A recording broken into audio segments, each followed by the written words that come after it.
And the remote work revolution, from my belief, is the idea that talent is borderless and work is borderless. Most work in the service sector economy can be done from anywhere if you have the right skills.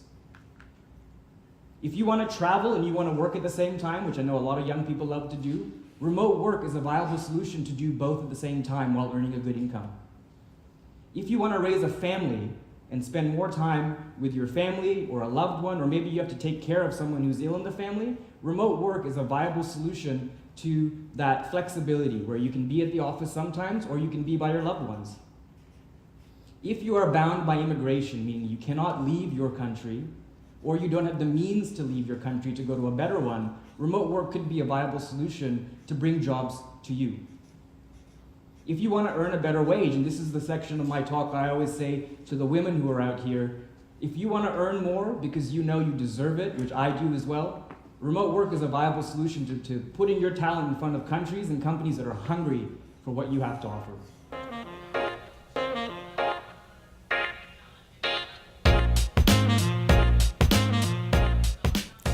Everybody, and welcome to another episode of Let's Talk the Real. I'm Precious Taylor. And I'm Daikira Brown, and today we'll be diving into the revolution of remote work. We'll be diving into the pros and cons of remote work. For those who aren't familiar with the term, remote work is the ability to work without going into an office setting. Many people may have different reasons for why they do remote work.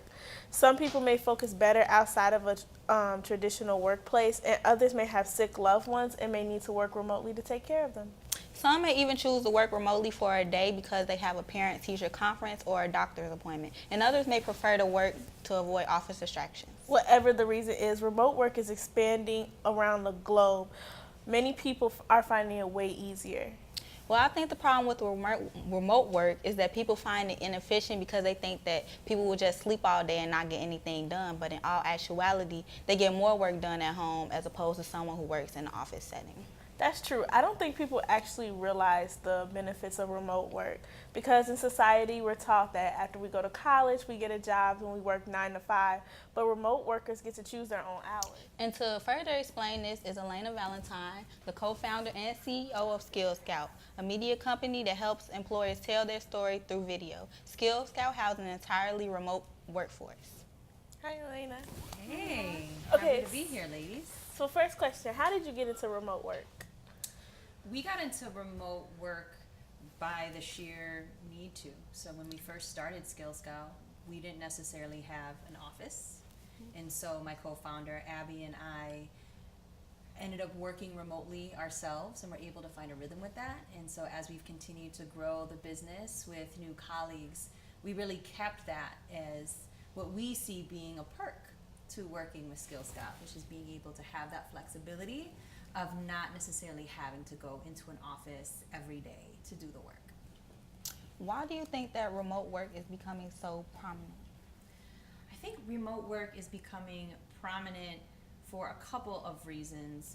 One is just the rise of technology, right? Mm-hmm. So you think 50 years ago, we didn't necessarily have these computers that could connect us globally to people in India or in Russia. Mm-hmm. So I think part of it is seeing that we are now working on a very globalized scale of how we can do work and the amount of people that can do work. And so I think as a result of that, the space of where we do work also is going to change. So that's certainly it.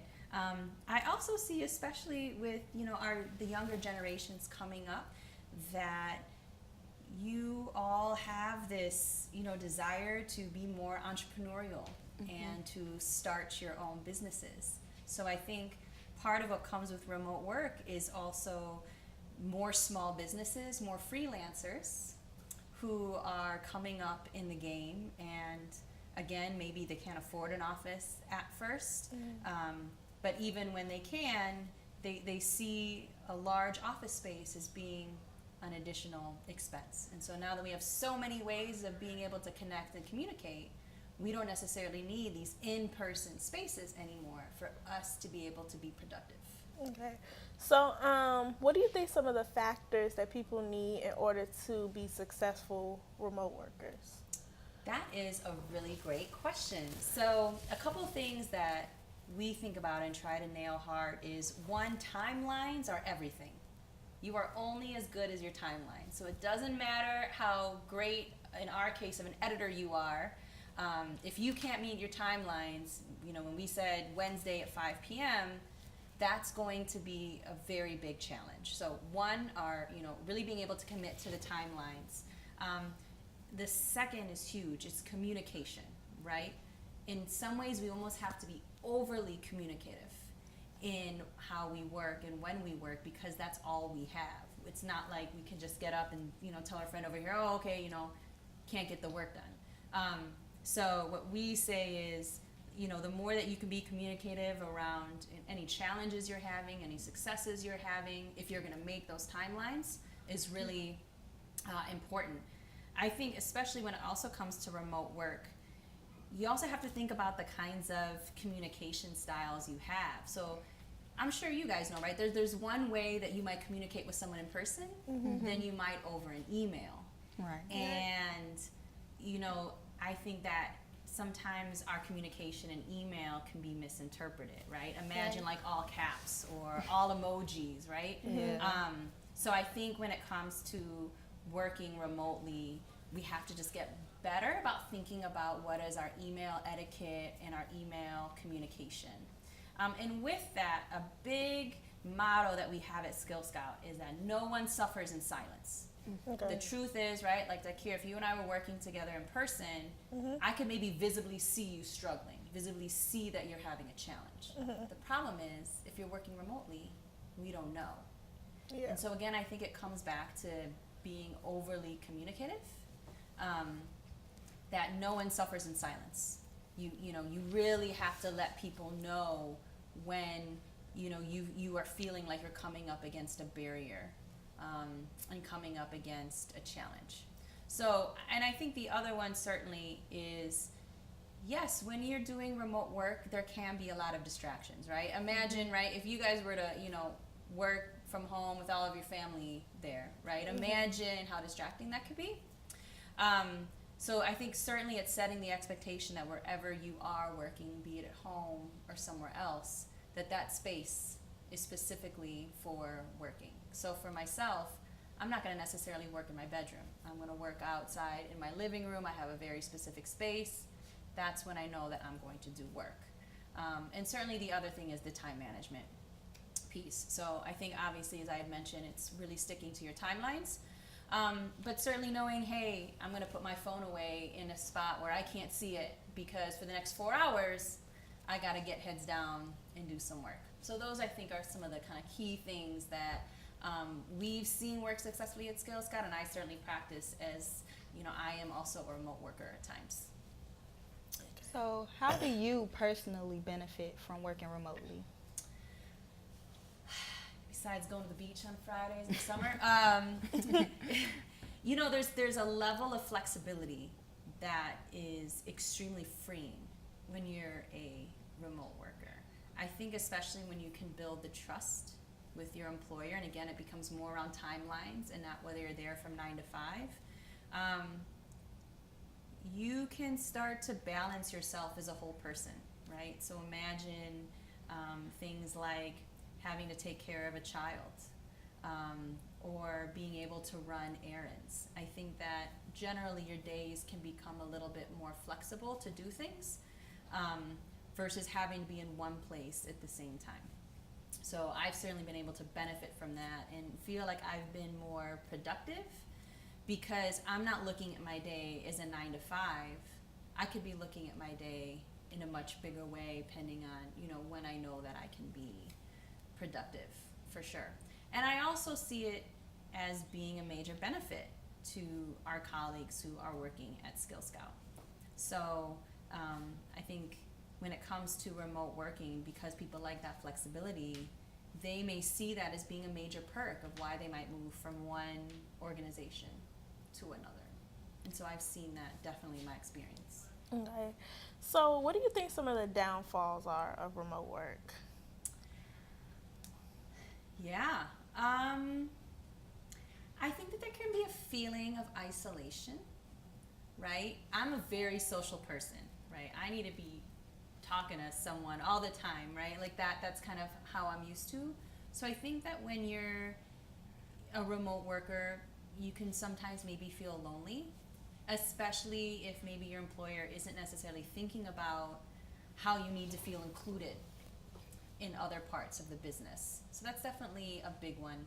And I think certainly if you're someone who may not necessarily be good with timelines, or maybe you're a loner and you're not comfortable speaking up when you're having a challenge, or you see that as a weakness, that's a major problem when you're a remote worker, because the only thing that you have is your voice, or is that Slack channel for you to type in if you're having a challenge. And certainly too, it's distractions. So you can easily get distracted into doing other things. So, if there's someone who really needs a lot of structure and guidance in their day, remote work just might not be a fit for them. Well, like you said before, working remotely can be a challenge because you're prone to a lot of distractions because you don't have someone looking over you to keep you on track. So with that being said, how do you keep yourself focused when trying to complete a work-related task? Besides having to make payroll every 2 weeks that I'm forced to, I think some of the things I do is I do try to put times in my calendar very specifically of when I'm going to be working on something. So, I have this in my calendar when I'm working on something, down to if I'm traveling, I'll give myself 1 hour to travel. Or between 7 to 9, I am going to answer emails. So certainly, putting it on your calendar so that when people see it, they'll see, when you're available, when you're not available. Is certainly one way that I kind of help to manage some of those expectations, for sure. And I think it's also seeing it, again, less of 9 to 5 and more of, what do I need to work on this week? What do I need to accomplish? So I think a lot of this also just comes in how you're planning for your month, your week, and your day.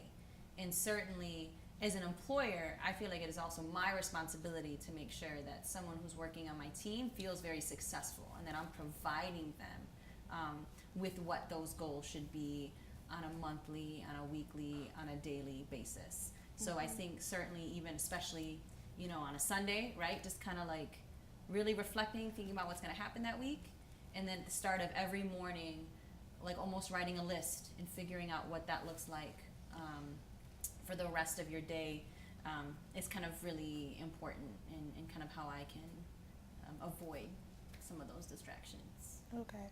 Well, our final question to you is, how do you keep tabs on your remote workers, like your team? We got cameras on all of them in all their houses. No, I'm just joking. So we have a couple of ways. Obviously, we have the phone, but we have a Slack channel and online chats where at any point people can reach out to us. We also have something every day that we call the daily Standup. It's called the YTB. So it's, what did we do yesterday? What did we do today? And what are our blocks? And every morning before everyone kind of gets into work, I'll have a good understanding of, all right, what was accomplished yesterday? What are some of the tasks today? But also, what might you be challenged with, right? So is it you're feeling stressed about something, or I've got an errand, etc., so that we can more properly assess and have the communication structures that we need every day to make sure that we're successful and on task. Thank you. Well, thank you so much for coming on the show, Elena. Thank you. That's all we have for today. I'm Precious Taylor. And I'm Daikira Brown. It's been real. Thank you for tuning in.